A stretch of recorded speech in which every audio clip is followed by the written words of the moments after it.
जयंती मंगला काली भद्रकाली कपालिनी दुर्गा क्षमा शिवा धात्री स्वाहा स्वधा नमोस्तुते दुर्गा देव्ये नमः।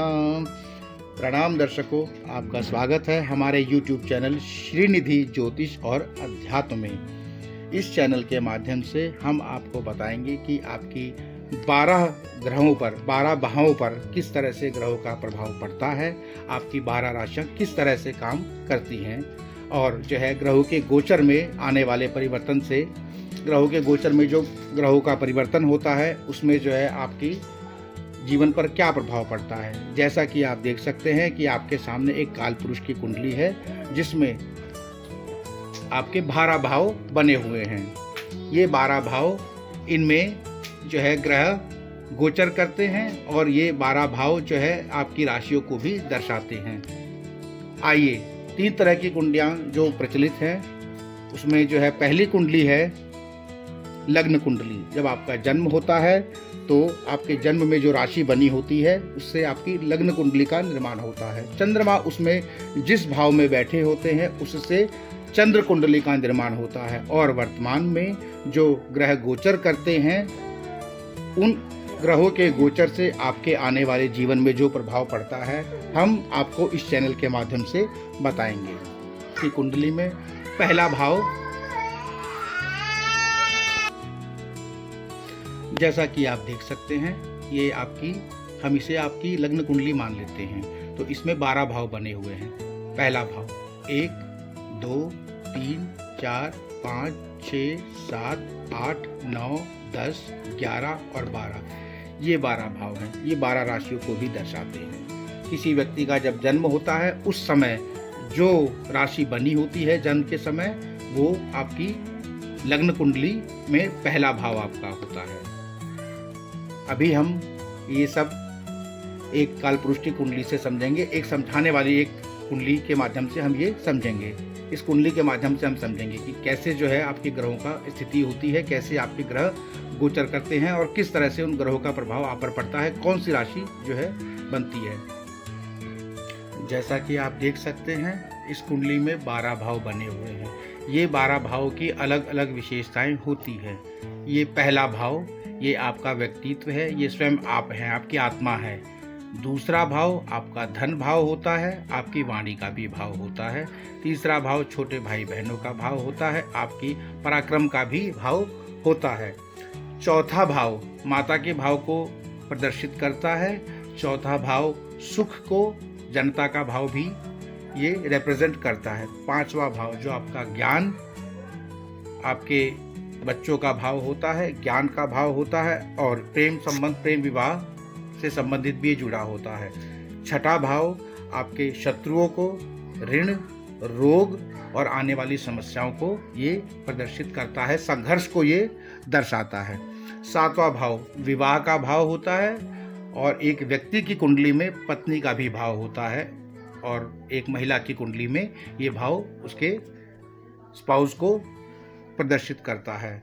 आठवां भाव ये रहस्य से जुड़ा भाव होता है, बड़ी बीमारियों का, आयु का और जन्म का भी भाव होता है। अब हम बात करेंगे 9वें भाव की। ये है 9वां भाव जो बहुत ही शुभ भाव माना जाता है। 9वां भाव आपका भाग्य भाव होता है, पिता से संबंधित भाव, धर्म से संबंधित भाव भी इसे कहते हैं। 10वां भाव जो आपका कर्म का भाव होता है, आपके कर्म को प्रदर्शित करता है, पिता को भी प्रदर्शित करता है। 11वां भाव लाभ को प्रदर्शित करता है, आप किस तरह से जो है लाभ अर्जित करते हैं, आय कमाते हैं, ये 11वां भाव आपको जो है ये बताता है। 12वां भाव व्यय का भाव होता है, मोक्ष का भी भाव यही है। ये आपके मैंने 12 भावों की विशेषताएं आपको बताई हैं। आइए जानते हैं इन 12 राशियों के नाम। पहली राशि जो रिप्रेजेंट करती है मेष राशि को। दूसरी राशि जहाँ पर 2 नंबर लिखा है ये वृषभ राशि को रिप्रेजेंट करती है। तीसरी राशि हमारी होती है मिथुन राशि। चौथी राशि होती है कर्क राशि। 5वीं राशि सिंह राशि। 6ठी कन्या, 7वीं तुला, 8वीं वृश्चिक, 9वीं धनु, 10वीं मकर, 11वीं कुंभ, 12वीं राशि हमारी मीन राशि है। मैं आपको बताऊंगा कि इन राशियों के स्वामी कौन कौन होते हैं। मेष राशि के स्वामी मंगल होते हैं, वृष राशि के स्वामी शुक्र होते हैं।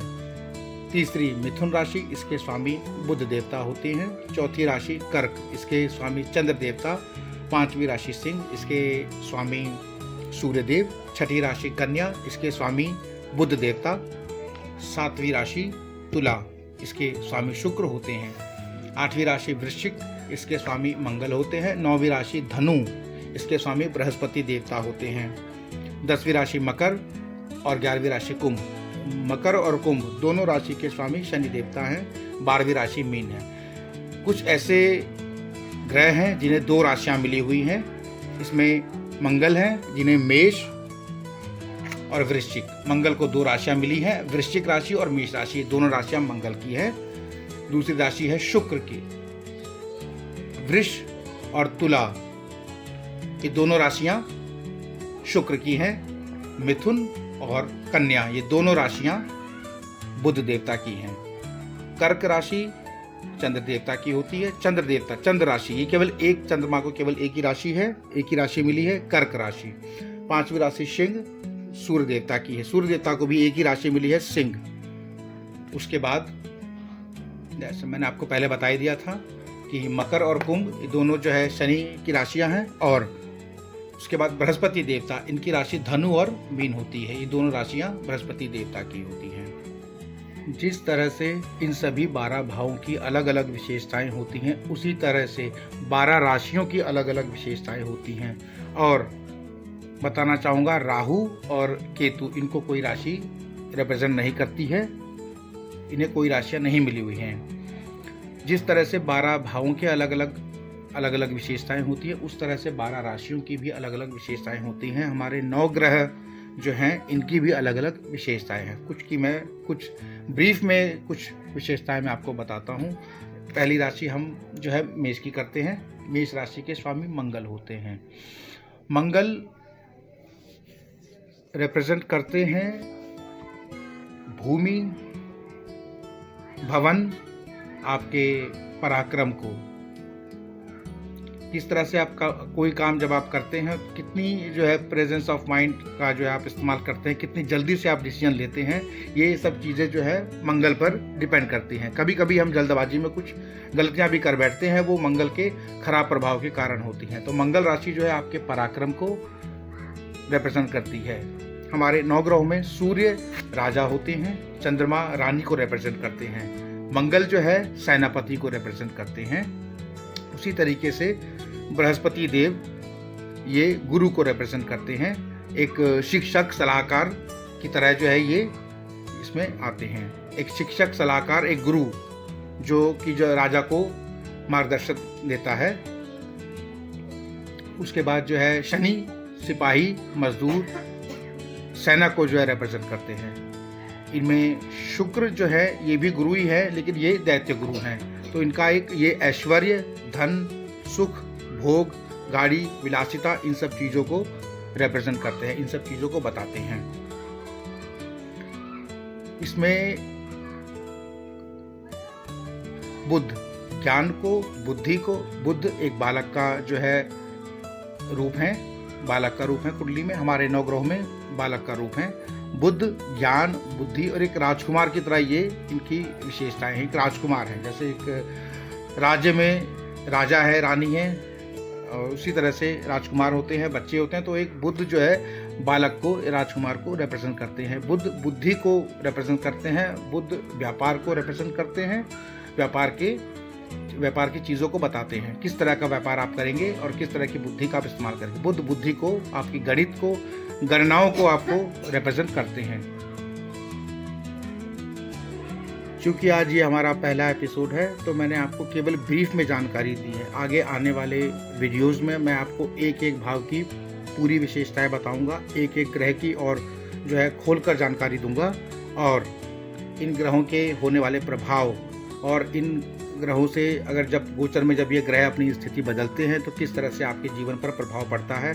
और अगर कोई ग्रह आपके जीवन में कारक नहीं है, और तो उनका जो है कैसे अच्छा लाभ लिया जाए, किस देवता की पूजा की जाए, कैसे पाठ किया जाए कि जो है ये ग्रह शांत हों और इनका जो है बुरा प्रभाव थोड़ा कम हो। किस तरह का दान दिया जाए कि जो है इन ग्रहों का प्रभाव कुछ कम हो। आज क्योंकि पहला एपिसोड है, केवल ब्रीफ में जानकारी दूंगा। आगे आने वाले एपिसोड में एक एक चीज़ की आपको डिटेल में जानकारी दी जाएगी। आप सभी लोग से मैं हाथ जोड़कर प्रार्थना करता हूं कि अगर आपको ये वीडियो अच्छा लगा हो तो आप कृपया इसे लाइक करें, सब्सक्राइब कीजिए और शेयर कीजिए। आपके लाइक, सब्सक्राइब और शेयर से हमें प्रोत्साहन मिलेगा और आपको अच्छी से अच्छी जानकारी हम देने में सक्षम हो सकेंगे। प्रणाम।